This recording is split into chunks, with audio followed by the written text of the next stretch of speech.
은퇴는 누구에게나 한 번쯤은 꿈꿔왔던 인생의 새로운 시작일 겁니다. 그러나 현실은 우리가 상상했던 것과는 너무도 다릅니다. 긴 시간 일만 하며 달려온 부부에게 은퇴는 마치 갑작스레 찾아온 낯선 문턱과 같습니다. 준비 없이 맞이한 이 문턱은 오히려 부부를 벼랑 끝으로 내몰기도 합니다. 실제로 10상 중 7상의 은퇴 부부가 예상치 못한 경제적 어려움, 관계의 균열, 그리고 삶의 방향성을 잃고 고통 속에서 허덕이고 있다는 사실은 우리에게 경각심을 줍니다.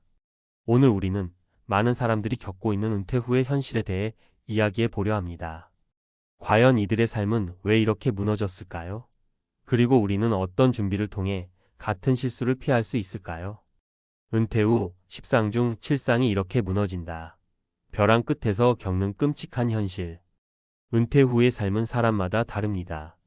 하지만 많은 은퇴 부부에게 공통적으로 찾아오는 것은 바로 준비 부족에서 비롯된 충격적인 현실입니다. 은퇴 후 무너지는 삶을 막기 위해 필요한 것은 무엇일까요?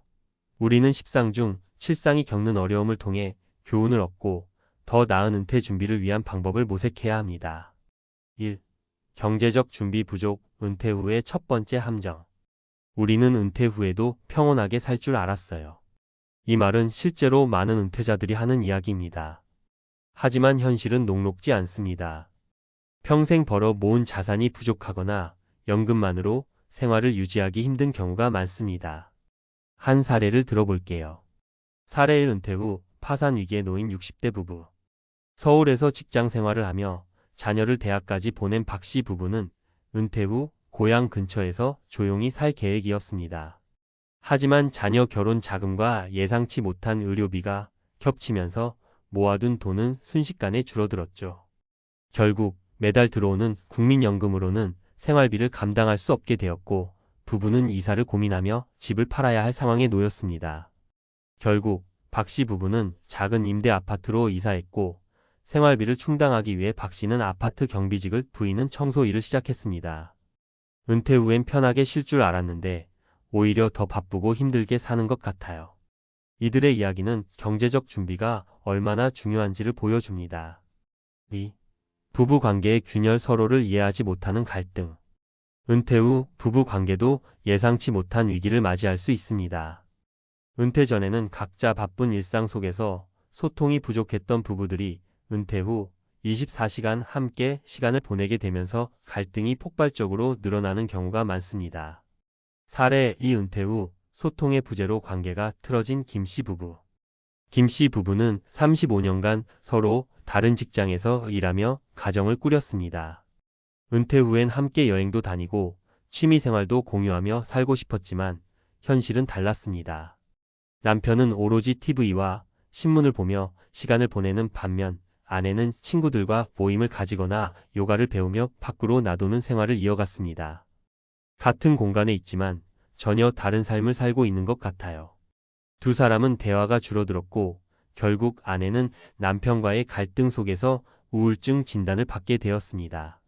이 사례는 은퇴 후 부부 간의 소통과 역할 분담의 중요성을 잘 보여줍니다. 3.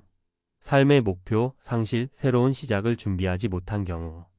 은퇴 후 갑작스러운 정체성과 삶의 목표 상실은 또 다른 큰 문제입니다. 직장에서 누구의 상사, 누구의 동료로 불리던 사람들이 은퇴 후에는 자신이 누구인지조차 모호해지는 경우가 많습니다. 사례 3. 은퇴 후 무기력에 빠진 이 씨의 이야기. 대기업 임원으로 퇴직한 이 씨는 처음엔 여유롭게 시간을 보낼 생각이었습니다.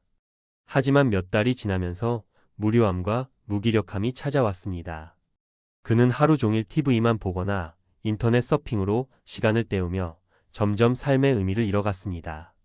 은퇴 후엔 정말 아무것도 하기 싫어지더라고요.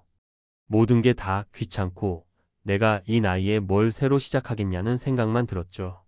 결국 이 씨는 가족의 설득으로 작은 공방을 열었고 목공예를 배우기 시작하면서 서서히 활기를 되찾았습니다. 이 사례는 은퇴 후에도 새로운 목표와 의미를 찾아야 한다는 점을 시사합니다. 어떻게 해야 무너지지 않을까? 이 세 가지 사례는 은퇴 후의 삶이 얼마나 준비와 계획에 따라 달라질 수 있는지를 잘 보여줍니다. 그렇다면 우리는 어떻게 해야 이런 현실을 피할 수 있을까요? 경제적 준비 작게 살고 효율적으로 소비하기. 은퇴 후에는 소득이 제한적입니다. 따라서 소비를 줄이고 자산을 효율적으로 관리해야 합니다. 또한 연금 외에도 추가적인 소득원을 마련해 두는 것이 중요합니다. 예를 들어 작은 임대 수익이나 간단한 부업은 큰 도움이 될 수 있습니다. 부부 관계 강화 소통하고 역할을 나누기. 은퇴 후에는 부부가 함께 시간을 보내는 방법을 적극적으로 고민해야 합니다. 서로의 관심사를 공유하고 공통의 취미를 만들며 소통의 시간을 늘려야 합니다. 당신 덕분에 내가 이렇게 살 수 있다는 긍정적인 표현도 잊지 마세요. 새로운 목표 찾기 배우고 도전하기. 은퇴 후에도 새로운 기술이나 취미를 배우고 자신만의 일정을 만들어야 합니다. 나도 늦지 않았다는 생각을 가지고 작은 목표부터 실천해 보세요. 예를 들어 지역 커뮤니티에 참여하거나 간단한 재능 기부를 통해 삶의 의미를 되찾을 수 있습니다. 마무리하며 은퇴 후의 삶은 철저한 준비와 새로운 시각이 필요합니다. 아무 준비 없이 은퇴를 맞이한다면 십상 중 7상처럼 무너지는 현실을 피할 수 없을지도 모릅니다. 하지만 작은 변화와 실천으로 이 벼랑 끝에서 다시 올라설 수 있다는 점도 기억하세요. 은퇴는 끝이 아닌 또 다른 시작입니다. 지금 바로 준비를 시작해 보세요. 전문가 칼럼 은퇴 후 삶의 실패를 막는 마지막 전략. 은퇴 후 삶은 누구나 한 번쯤은 기대했던 꿈 같은 시간일 겁니다. 하지만 그 꿈이 현실로 이어지려면 단순한 기대만으로는 부족합니다. 앞서 이야기했던 사례처럼 많은 부부가 준비 부족으로 은퇴 후의 현실에 부딪히고 있죠. 그렇다면 전문가의 관점에서 은퇴 후 무너지는 삶을 막는 구체적인 방법은 무엇일까요? 오늘은 이 질문에 답을 드리고자 합니다. 1. 경제적 기반은 단단히 하지만 과욕은 버려라. 가장 먼저 짚어볼 것은 경제적 안정입니다. 은퇴 후 삶에서 가장 큰 걱정은 역시 돈입니다. 하지만 여기서 중요한 점은 얼마나 많은 돈을 가졌느냐보다 그 돈을 어떻게 관리하느냐라는 사실입니다. 일살의 소박한 생활로 안정된 노후를 보내는 이 부부. 강원도 산골에 터를 잡은 60대 박씨 부부는 평생 소득이 많지 않았지만 은퇴 후 경제적 스트레스를 크게 느끼지 않고 있습니다. 비결은 단순했습니다. 소비를 줄이고 생활 방식을 단순화했기 때문입니다. 이들은 텃밭을 가꾸며 일부 식료품을 자급자족하고 외식을 줄이는 대신 집에서 간단히 요리를 합니다. 사실 우리는 남들처럼 큰 돈이 없어도 작은 행복이 더 크다는 걸 알게 됐어요. 라고 박 씨는 말합니다. 경제적 준비란 꼭 많은 돈을 모으는 것이 아닙니다. 소박한 생활 방식을 선택해도 충분히 안정된 노후를 누릴 수 있습니다. 실천 팁 경제적 준비를 위한 3가지 전략. 매달 지출 항목을 점검하고 불필요한 소비를 줄이세요. 연금 외에 추가 수입원을 마련하세요. 작은 규모의 부업이나 재택근무도 좋습니다. 자산을 안전하게 관리하며 리스크가 높은 투자보다는 안정적인 수익을 추구하세요. 2. 부부 관계의 재설계 함께 나아가는 연습이 필요하다. 경제적인 문제만큼 중요한 것이 바로 부부 관계입니다. 은퇴 후 갑작스럽게 늘어난 부부 간의 시간이 오히려 갈등을 유발하기도 합니다. 은퇴 전에는 몰랐던 서로의 단점이 보이기도 하고 취미와 생활 패턴이 달라 갈등이 생기기 때문이죠. 이사를 함께 취미를 찾으며 다시 가까워진 이 부부. 김 씨 부부는 은퇴 후 서로 다른 생활 방식으로 인해 심각한 갈등을 겪었습니다. 아내는 사교적이고 활발한 반면 남편은 집에 머물며 혼자 시간을 보내는 걸 좋아했죠. 결국 두 사람은 부부 상담을 받았고 전문가의 조언으로 함께 할 수 있는 취미를 찾기 시작했습니다. 우리는 주말마다 동네 산책을 하거나 같이 요리 학원에 다니면서 소소한 행복을 찾고 있어요. 서로에 대한 기대치를 조율하고 공통의 관심사를 만드는 것이 부부 관계를 유지하는 핵심입니다. 실천 팁 부부 관계를 위한 3가지 전략. 서로의 라이프 스타일을 존중하며 소통의 시간을 만드세요. 새로운 취미나 여행 등 공동의 프로젝트를 계획하세요. 각자의 독립적인 시간을 존중하며 적절한 거리를 유지하세요. 3. 삶의 목표 재설정. 은퇴 후에도 왜 살아가는지를 찾아라. 마지막으로 중요한 것은 삶의 목표를 재설정하는 것입니다. 은퇴 후 무기력에 빠지기 쉬운 이유는 이제는 더 이상 해야 할 일이 없다는 생각 때문입니다. 하지만 삶의 목표는 언제든 새롭게 정의할 수 있습니다. 3살의 은퇴 후 재능 기부로 제2의 인생을 시작한 이 씨. 대기업에서 임원으로 은퇴한 이 씨는 처음에는 은퇴 후의 여유를 즐겼지만 얼마 지나지 않아 무기력함과 공허함을 느꼈습니다.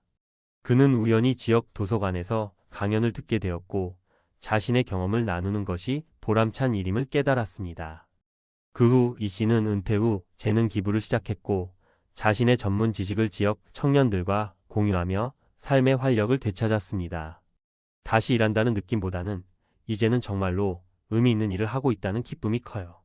삶의 목표를 재설정하고 자신이 가진 경험과 지식을 나누는 것은 은퇴 후에도 활력을 유지하는 데 큰 도움이 됩니다. 실천 팁. 삶의 목표를 재설정하는 3가지 전략. 은퇴 후 시간을 활용해 새로운 것을 배워보세요. 외국어, 악기, 미술 등 작은 목표부터 시작하세요. 지역사회 활동이나 봉사활동에 참여해보세요. 은퇴 전부터 관심 있던 분야를 조금씩 탐구하며 제2의 커리어를 준비하세요.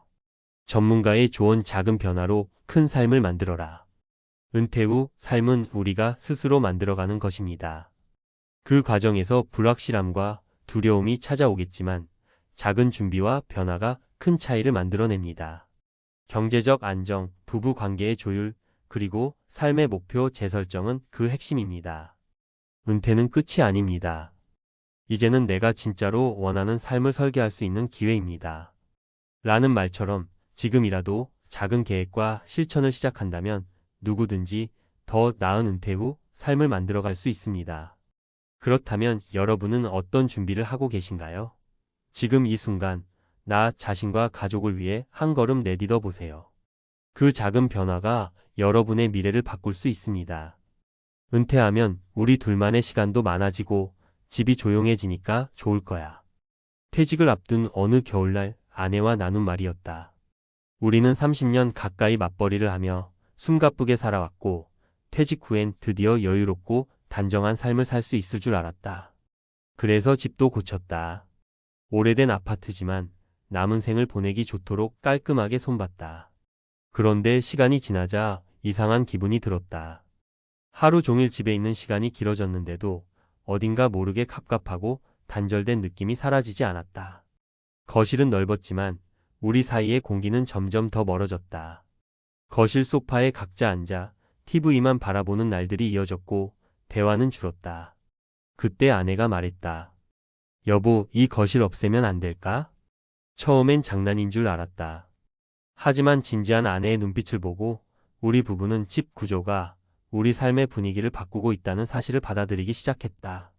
결국 거실을 없애고 집을 완전히 다르게 바꿨다. 결과는 놀라울 정도로 달라졌다. 은퇴 후 집의 재설계. 단순한 인테리어가 아니라 삶의 방식 전환. 은퇴는 단지 일을 그만두는 것이 아니라 삶의 중심축이 바뀌는 일입니다. 그 중심이 바로 집입니다. 활동적이었던 직장 중심의 생활에서 집 안이 하루 대부분을 보내는 공간이 되면 집 구조가 곧 삶의 질을 좌우하게 됩니다. 퇴직 전에는 몰랐던 진실이 하나 있습니다. 살던 집 구조가 은퇴 이후엔 정서적 단절을 만든다. 1살에 1TV 거실을 없애고 부부 작업실로 바꾼 부부 65세, 63세. 서울 마포구에 사는 강모 씨 부부는 은퇴 직후 기존의 소파 중심 거실을 없앴습니다. TV와 소파, 탁자를 모두 빼고 그 공간을 공용 취미 공간으로 개조했습니다. 아내는 수채화를 그렸고 남편은 바둑판을 꺼냈죠. TV를 끄고 나니 대화가 다시 생기더라고요. 그리고 우리 둘이 뭔가 같이 하고 있다는 게 참 좋았어요. 핵심 변화 포인트. 은퇴 전처럼 각자의 공간만 강조하면 단절이 심해짐. 함께 시간을 보내는 공간으로의 전환이 정서적 안정에 큰 도움. 부부 공동의 일상 루틴을 만들며 갈등도 현저히 줄어듦. 이 사례 이 형식적인 거실 대신 식물과 음악이 있는 쉼터로 바꾼 부부 68세, 66세. 인천에 거주하는 오씨 부부는 거실이란 이름이 무색하게 손님도 오지 않고 소파만 덩그러니 있는 공간이 불편했다고 말합니다. 그래서 거실 전체를 허물고 베란다와 일체형 공간으로 리모델링해 식물과 LP 음악을 중심으로 한 휴식형 공간으로 바꿨습니다. 아침에 식물 물 주고 클래식 틀면 하루가 다르게 느껴져요. 집이 쉼터가 됐어요. 핵심 변화 포인트. 거실은 사회적 공간이 아니라 이제 부부만의 안식처가 되어야 함. 식물, 음악, 햇살 등 정서적 힐링 요소 중심의 구성 추천. 구조보다도 분위기 전환이 은퇴 이후 삶의 질을 좌우. 3사례 3거실을 없애고 손주를 위한 놀이방으로 바꾼 부부 70세, 69세. 대구에 사는 이모 씨 부부는 손주들과의 시간을 위해 거실을 과감히 놀이방 도서관 형태로 개조했습니다. 놀잇감, 아이용 책장, 작은 실내 텐트까지 마련하자 주말마다 오지 않던 손주들이 자주 들르기 시작했습니다. 우린 노후가 조용하길 바랐지만 이젠 손주 웃음소리가 집을 살게 해줘요. 핵심 변화 포인트. 은퇴 후 외로움 예방에 가족 접점 공간이 효과적. 손주나 자녀와의 관계 회복을 위한 유인 공간으로 집을 활용. 고립감에서 벗어나 정서적 활력을 회복할 수 있는 좋은 방법. 전문가가 말하는 은퇴 후 집 구조 재설계 포인트. TV 중심 구조 탈피. 거실의 중심을 대화, 공동활동, 취미, 쉼으로 전환. 부부 각자의 공간 공동의 공간 분리.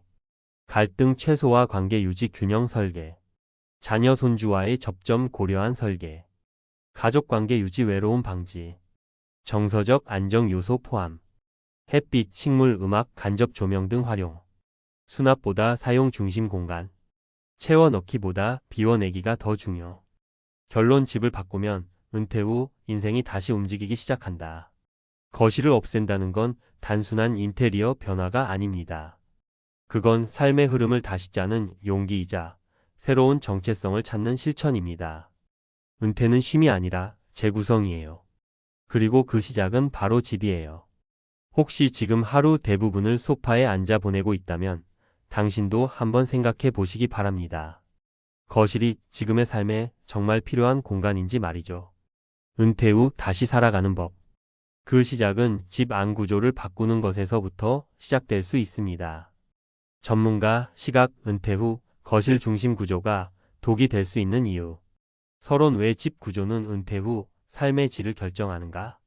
대한민국 고령화는 세계에서 가장 빠른 속도로 진행되고 있습니다.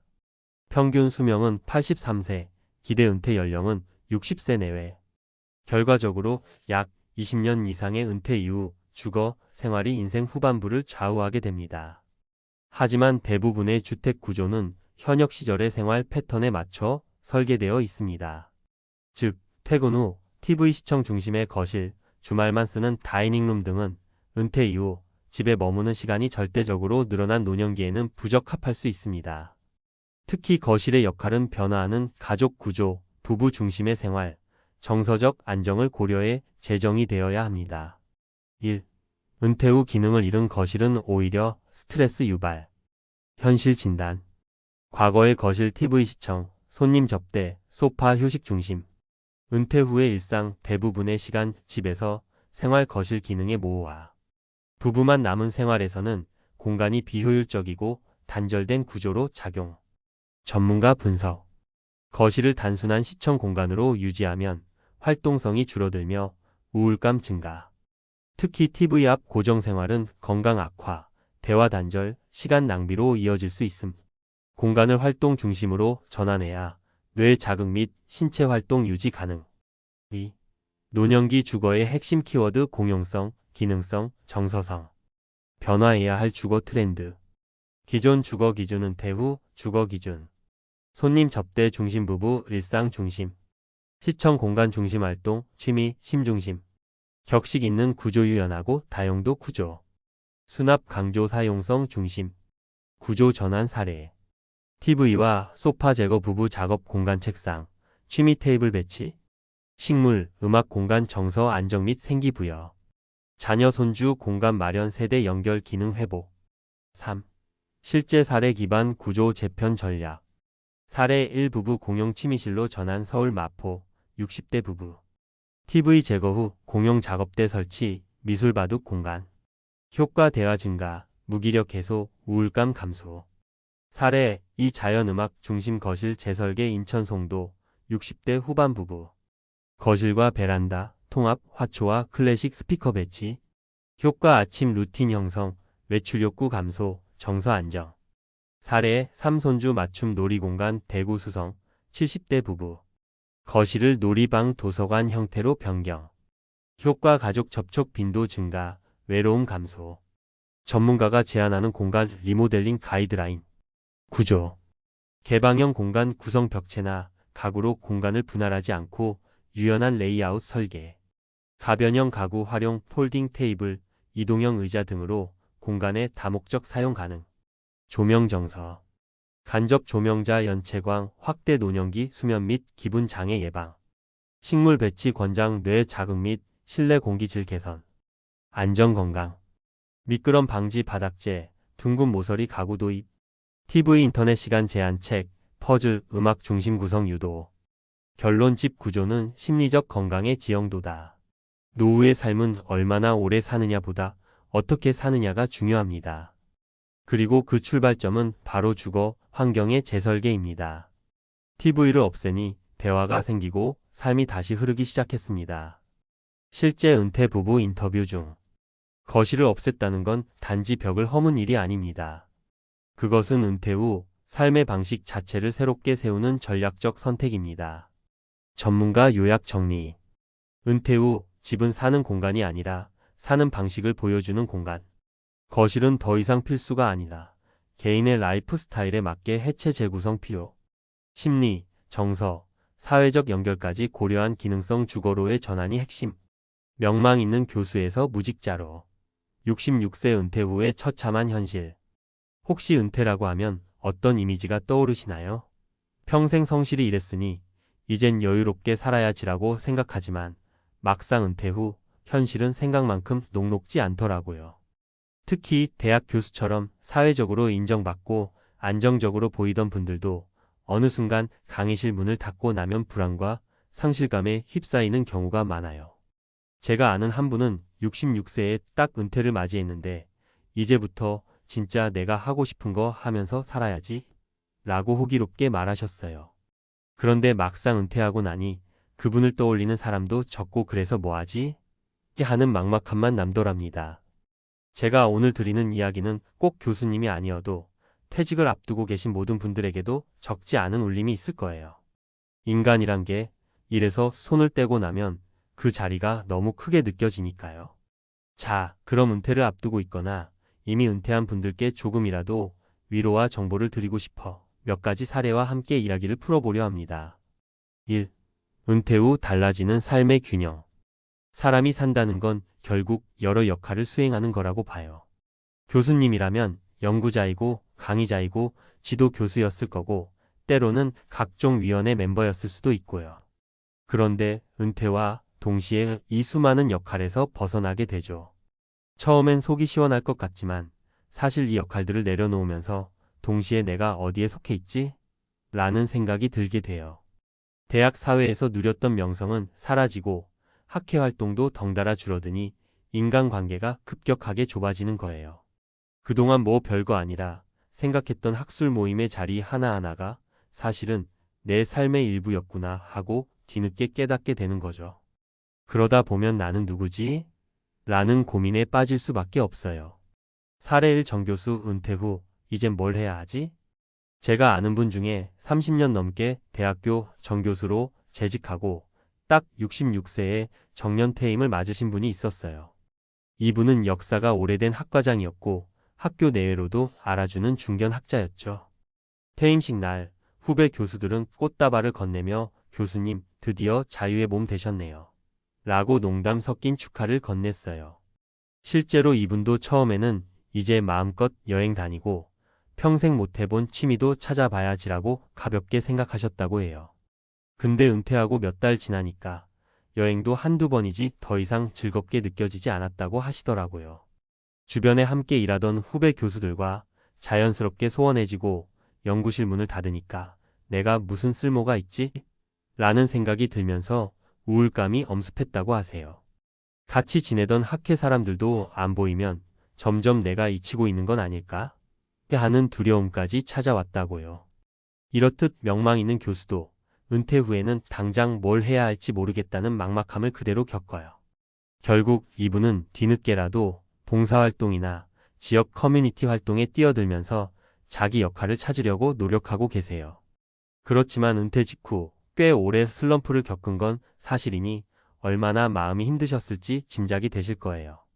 이 은퇴 준비 진짜로 필요한 이유. 우리가 흔히 돈 얘기만 은퇴 준비라고 생각하는 경향이 있잖아요. 물론 노후 자금은 정말 중요하죠. 하지만 아무리 재정적으로 탄탄하다고 해도 삶의 의미를 못 찾으면 허무감에 빠지기 십상이에요. 특히 교수처럼 학문적 가치와 대인관계를 통해 자기 정체성을 많이 형성해온 분들은 갑자기 모든 활동이 끊기면 나란 존재가 쓸모가 있나 하는 생각에 사로잡힐 수 있어요. 은퇴 전에는 각종 세미나, 연구, 학생 지도 등으로 하루하루가 빡빡했는데 은퇴 후엔 달력을 봐도 일정이 횡할 수 있죠. 그 간극에서 생기는 괴리감을 미리 대비하지 않으면 슬럼프나 우울감, 심지어 심신의 질병으로 이어질 위험이 높아져요. 사례 2 은퇴 후 우울감으로 병원 신세진 교수님. 또 다른 교수님 이야기인데 이분도 원로 교수로 퇴임하시기 전까지 학교 일에 파묻혀 살았어요. 명예 교수 칭호는 받았지만 실제로는 격주로 한두 시간 강의 자문하는 정도? 딱히 할 일이 없으니 자꾸 집에만 계시게 되는데 그러다 보니 활동량도 줄고 우울감이 서서히 올라오더랍니다. 사람이 재미있는 게요. 본인은 계속 웃으려고 해도 마음 한구석에서 난 더 이상 안 필요한 사람이야 라고 생각이 들면 그걸 떨쳐내기가 정말 어렵더라고요. 결국 그분은 몸까지 안 좋아져서 병원 치료를 받으셨는데 의사분이 교수님, 지금이라도 뭔가 새로운 계획을 세워보시는 게 어때요? 너무 고립돼 계시니까 몸까지 약해지신 것 같아요 라고 조언을 했다는 거예요. 결국 몇 달간의 치료 후에 지역 도서관에서 작은 강의를 시작하셨다고 해요. 학생 대상이 아니라 일반 시민 대상이었지만 그 작은 무대가 오히려 본인에게는 큰 활력소가 됐다더군요. 그분 말씀으론 그때 깨달았어요. 사람이 누군가와 소통할 수 있는 장이 있어야 살아갈 의미를 느낀다는 거예요. 3. 은퇴 후에도 계속 활동하기. 활동이라고 꼭 거창한 걸 말하는 건 아니에요. 예를 들어서 내가 관심 있던 분야의 스터디 모임에 나가는 것도 활동이고 동네 어르신들과 함께 텃밭 가꾸기를 하는 것도 활동이죠. 아, 그래도 교수님 정도면 무슨 대단한 지필 활동을 해야 할 텐데라고 생각할 수 있지만 정작 당사자는 대단한 연구만이 길이 아니라고 생각할 수도 있어요. 실제로는 소소한 취미나 봉사활동이 훨씬 마음을 충만하게 해주기도 하고요. 사례 3 동네 사랑방 만들기에 나선 은퇴 교수님. 제가 알고 지내는 분은 65세 즈음에 강제로 명예퇴직을 하게 되었는데 더 가만히 있다가는 사회와 완전히 단절될 것 같아서 동네 소모임부터 찾기 시작하셨다고 해요. 그런데 마땅히 마음 놓고 참여할 만한 모임이 없어서 그럼 내가 직접 만들어 볼까? 라는 생각을 하셨대요. 그래서 아파트 지하 라운지를 주 1회 빌려서 문화 사랑방이란 걸 시작했어요. 10명 남짓한 주민들이 모여서 책도 읽고 영화도 같이 보고 토론도 해보고 사실 주최하는 입장에선 준비해야 할 게 좀 많았지만 조금씩 모여드는 사람들을 보면서 아, 나도 역할이 있구나라는 기쁨을 매주 느끼셨다 하더군요. 결국 그분이 그 모임의 대표가 되어 동네에서 이것저것 새로운 사업도 주도하게 되셨고 지역 단체와 협업하면서 작게나마 의미 있는 문화 공간을 만들었다고 해요. 내가 조직력이 있는 사람이란 걸 잊고 있었는데 은퇴하고 나서야 다시 써먹게 될 줄은 몰랐다니까요. 라며 웃으시는데 그 모습이 얼마나 행복해 보였는지 몰라요. 4. 은퇴 후 꼭 기억해야 할 조언들. 경제적 준비도 중요하지만 심리적 사회적 준비가 더 중요하다. 은퇴 후 마음의 허기가 찾아올 수 있다는 걸 염두에 두세요. 학문적 자부심과 사회적 인정이 사라질 때 스스로를 지켜줄 무언가가 필요해요. 일상에서 즐겁게 몰두할 작은 목표를 미리 세워두면 좋습니다. 관계를 잇는 다양한 파이프라인을 만들어둬라. 동료 교수님, 제자들과의 네트워크만 믿지 마시고 다른 사람들과도 교류할 수 있는 장을 찾으세요. 학회가 아니라도 좋고 동호회도 좋습니다. 꾸준히 만날 사람이나 모임이 있으면 외로움을 덜게 돼요. 은퇴 시점을 천천히 낮춰보라. 갑작스러운 완전 은퇴는 정신적으로 큰 충격입니다. 가능하다면 퇴임 직후 몇 년 동안 파트타임 강의를 계속한다든지 연구소 자문역이나 외부 강연 등을 맡아서 급격한 전환을 완화하는 것도 방법이에요. 평생학습의 자세를 유지하라. 평생을 가르쳤던 분들이라도 은퇴 후에는 다시 배우는 자리에 서보는 것도 재미있습니다. 온라인 강의나 지역 문화센터 강좌 등 새로운 분야에 도전하는 분들도 계시죠. 배우고 연구하는 과정에서 삶의 활력이 생겨요. 내가 하던 일이 아니라 내가 정말 좋아하던 일을 찾아라. 일이라는 게 생업일 수도 있지만 사실 좋아하는 일을 업으로 삼기는 쉽지 않잖아요. 은퇴 후에는 오히려 이 취미나 관심사를 마음껏 파볼 기회가 생깁니다. 글쓰기, 그림 그리기, 악기 연주, 심지어 봉사활동도 좋고요. 5. 은퇴 후 삶, 새로운 챕터로 만들기. 곰곰이 생각해보면 교수님이든 회사원이든 은퇴 후에는 모두가 비슷한 어려움을 겪어요. 하루 24시간이 이렇게 길었나? 싶은 생각도 들고 나를 불러주는 곳이 없다는 소외감에 무력해지기도 하죠. 그런데 꼭 기억하셔야 할 건 은퇴가 끝이 아니라 새로운 장챕터의 시작이라는 거예요. 인생이 60세에 마무리되는 게 아니잖아요. 오히려 60대, 70대에 더 튼튼하고 여유롭게 살 수 있는 요즘 시대에 은퇴 후 수십 년이 또 다른 인생의 무대가 될 수 있다는 거죠. 그래서 내가 정말로 좋아하는 것, 잘할 수 있는 것, 그리고 좀 더 사회에 도움이 될 수도 있는 것들을 찾아보는 기회를 스스로에게 주시면 좋을 것 같아요. 6. 마치며 명망 있는 교수에서 무직자로. 66세 은퇴 후의 처참한 현실이라는 이 제목 자체가 사실은 누구라도 겪을 수 있는 은퇴 충격을 단적으로 보여주는 것 같아요. 물론 교수님들 같은 경우에는 학문적 위상과 사회적 인정이 컸던 만큼 그만큼 상실감이 크기도 하죠. 그러나 이런 마음의 빈자리는 꼭 교수님들에게만 국한된 게 아니라 모든 은퇴 예정자들이 고민해야 할 문제예요. 여기서 중요한 건 현실을 미리 준비하고 인정하자는 겁니다. 나는 괜찮겠지라고 방심하다가는 은퇴 후에 허무함과 우울감에 빠질 수 있어요. 돈도 준비해야 하지만 마음도 준비해야 하고 관계도 준비해야 하죠. 그리고 막상 은퇴하고 나서는 남들 눈에 어떻게 보일까? 보다 내가 지금 뭘 하면 즐거울까? 를 더 고민해 보시면 좋아요. 오늘 소개해드린 몇 가지 사례, 그리고 은퇴 후에 고민해 볼 거리들이 조금이라도 도움이 됐으면 좋겠네요. 결국 우리의 삶은 작은 일상에서 시작하고 그 일상 속에서 의미를 찾아야만 오래오래 행복감을 누릴 수 있는 것 같아요. 은퇴가 끝이 아니라 제2의 인생을 여는 출발선이라고 생각하시고 멋진 은퇴 후의 삶을 그려보시길 응원합니다. 언제나 가장 좋은 해결책은 소통과 도전 속에서 나온다고 믿어요. 여러분께도 그런 용기와 기회가 함께하길 바랍니다. 연금 200이면 충분하지 않을까? 퇴직 전에는 다들 이렇게 생각합니다. 월 200이면 적당히 쓰고 조용히 살면 넉넉할 거라고요. 그런데 은퇴하고 실제로 연금을 받기 시작하면 이상하게도 통장에 돈이 남질 않아요. 분명 200이 들어왔는데 한 달 지나고 보면 겨우 120이 남아있고 어떤 달은 100도 안 되는 경우도 있죠. 내가 뭘 잘못한 걸까? 지출을 줄였는데도 왜 모자라지? 이 질문은 은퇴자라면 한 번쯤 반드시 마주하게 됩니다. 그 이유는 단순히 소비 습관 때문만은 아닙니다. 더 깊은 곳에 우리가 놓치고 있는 진짜 원인이 있어요. 오늘은 그 충격적 이유에 대해 실제 사례 3가지와 함께 풀어볼게요. 이유 1. 숨은 고정 지출이 은근히 큰 비중을 차지한다. 은퇴 전에는 보통 각종 보험, 통신비, 자동차 관련 비용이 자동이체로 나가면서도 신경을 안 써요.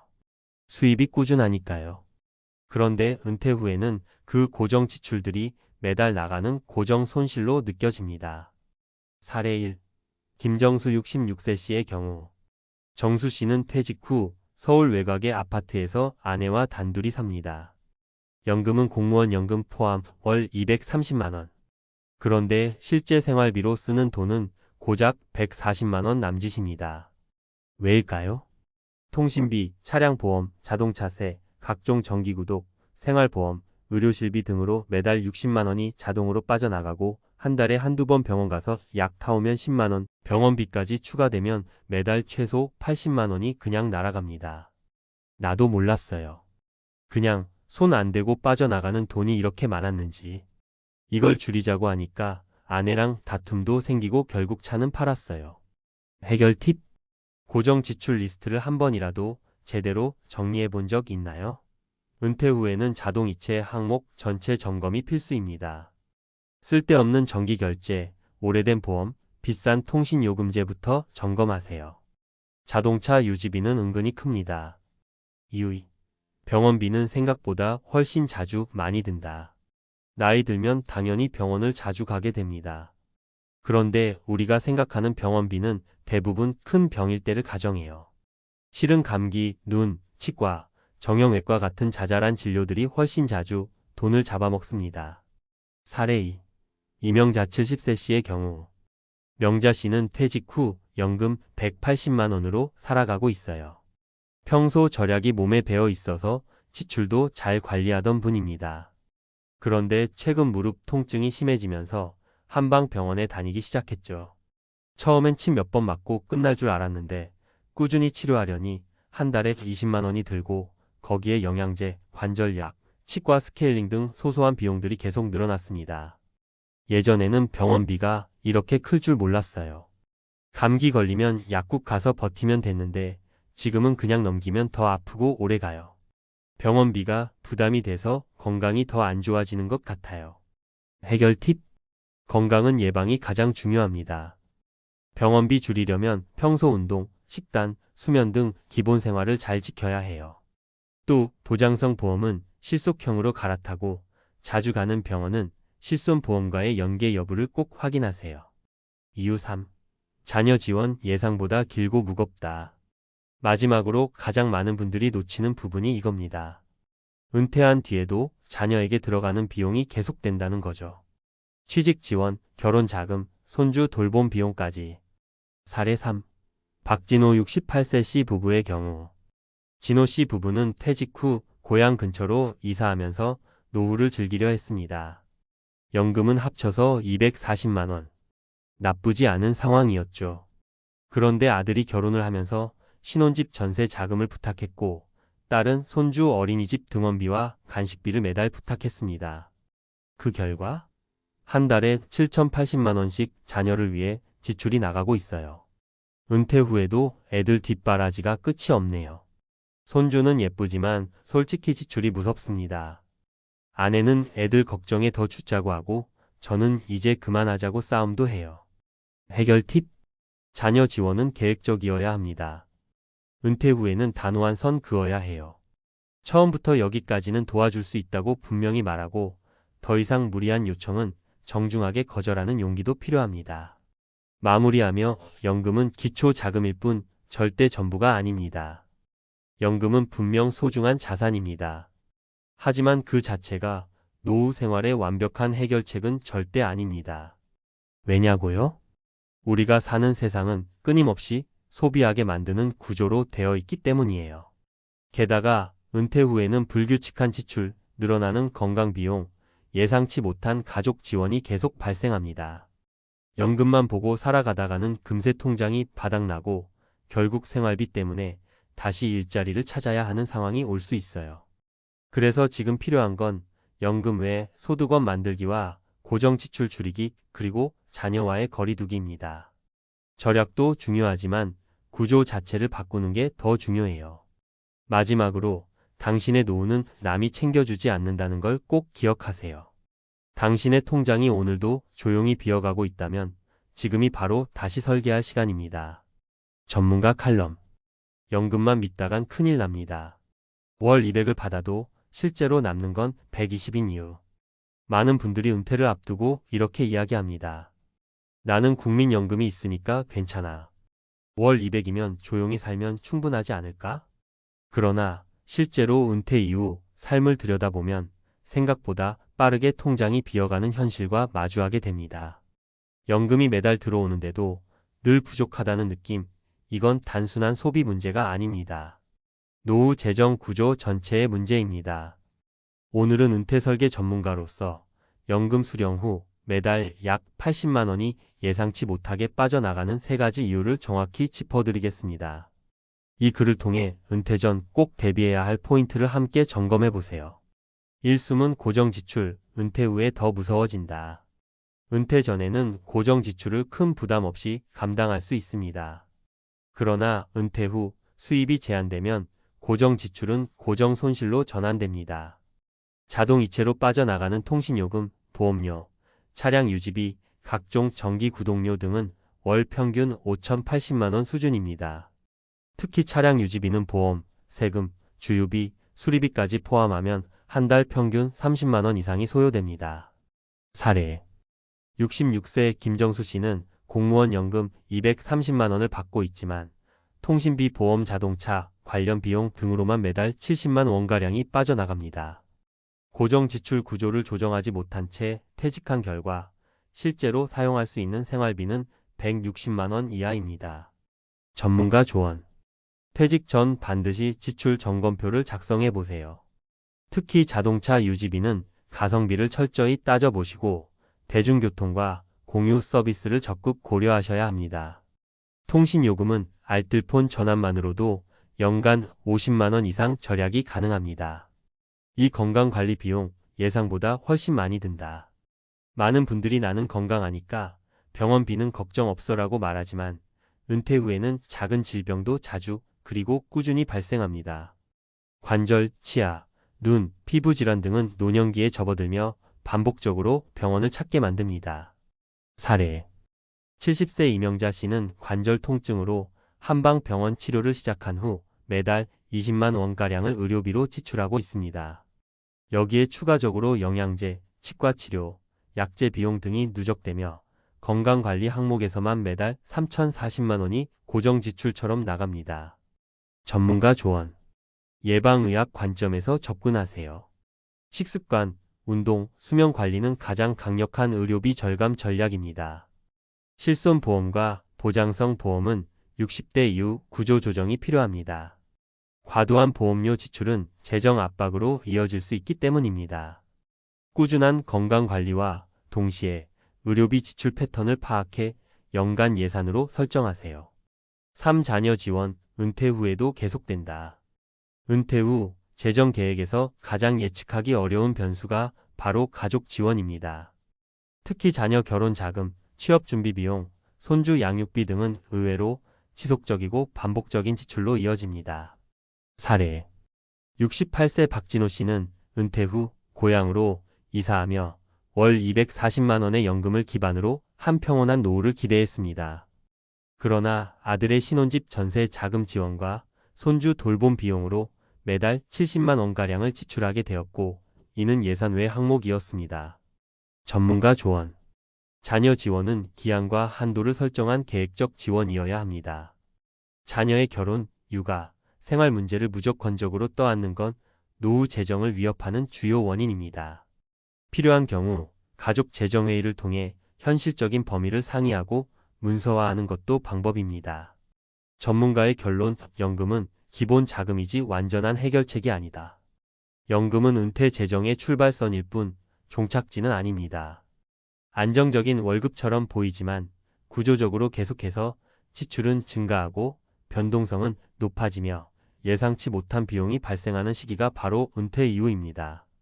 따라서 지출 관리 능력을 키우고 부가소득원 자격증, 임대소득, 유튜브 등을 확보하며 현실적인 가족 재정 계획을 수립하는 것이 핵심입니다. 가장 중요한 건 연금에 대한 과신을 버리는 것입니다. 매달 들어오니까 괜찮다는 생각은 예상치 못한 지출 앞에서 무너질 수 있습니다. 당신의 노후 지금 점검하세요. 매달 빠져나가는 고정 지출 총 얼마인가요? 병원비와 건강관리비는 어떻게 대비하고 있나요? 자녀 지원 계획은 어디까지인가요?